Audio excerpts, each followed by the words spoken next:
इस्लामी तारीख के अलमनाक बरसों में से एक ज़वाल गिरनाता का साल 1492 है। 750 साल हुकूमत करने के बाद पूरे अंदलुस में सिर्फ गिरनाता वो शहर था जहां मुसलमानों की हुकूमत बाकी बची रही थी। शमाल की ईसाई रियासतें रफ्ता रफ्ता जुनूब में मुसलमानों के एक एक इलाके पर कब्जा करती रहीं। सबसे पहला शहर जो मुसलमानों के हाथ से निकला वो तलीतला तुलीदो था और 200 साल बाद जो आखिरी शहर मुसलमानों के हाथ से गया वो गरनाता था। इसके बाद गरनाता के स्मबल्दों पर जिस तरह अरसा हयात तंग किया गया वो मसीही तारीख का तारीख तरीन बाब है। जब मुसलमानों ने अंदलुस फतह किया था तो यहाँ की ईसाई और यहूदी आबादियों के साथ जो इंतहाई रवादाराना बर्ताव किया वो मुस्लिम तारीख का दरख्शा बाब है जिस पर सीख मुसलमान आज भी फख्र कर सकता है। सुकूत गरनाता के बाद ईसाई बादशाह फर्डिनेंड और उसकी बीवी अजाबिला ने इब्तदा ये कोशिश की कि मुसलमान खुद ही ईसाइयत इख्तियार कर लें, लेकिन जब मुसलमानों ने तर्क मजहब को रद्द कर दिया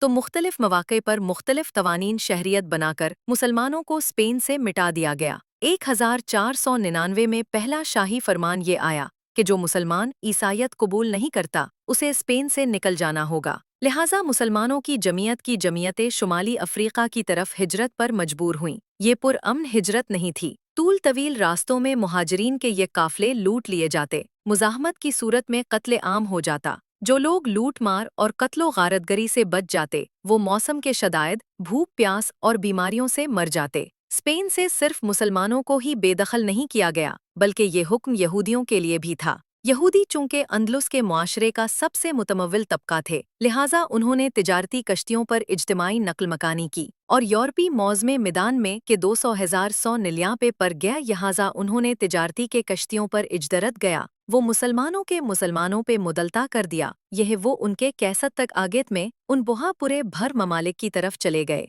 इस ज़माने में मशरक़ी यूरोप के बेशतर ममालिक सल्तनत उस्मानिया के ज़ेरे तसल्लुत थे, लिहाजा ये मुसलमान उस्मानी खलीफा की इजाज़त से तुर्की और मशरक़ी यूरोप में आबाद हो गए। 524 के लगभग गरनाता में मजहबी तफ्तीशी अदालतें कायम की गईं। हिजरत न करने वाले मुसलमानों को उन अदालतों में पेश किया जाता। अगर वो जज के सामने ईसाइयत कबूल कर लेते तो उनके पूरे ख़ानदान को बपतिस्मा दे दिया जाता, दूसरी सूरत में उन्हें आग के उलाव में फेंक दिया जाता। उन अदालतों के फैसलों के मुताबिक एक दो नहीं हजारों मुसलमानों को बाबुर रहला के चौक पर उसी गर्ज से भड़काए जाने वाले उलाव में फेंक दिया जाता और वो भस्म हो जाते। ये वाक़यात मुसलमान मौर्रखीन ही ने नहीं बल्कि स्काट और गुस्ताव लीबान समेत मुतअद्दिद ईसाई मगरबी मौर्रखीन ने भी अपनी किताबों में दर्ज किए हैं। जब हजारों मुसलमान जला दिए और कत्ल कर दिए गए तो हुकूमत खुद परेशान हो गए कि आखिर कितनों को कत्ल किया जाए, तो उन्होंने मुसलमानों को इजाज़त दे दी कि वो अपने मजहब पर कायम रह सकते हैं,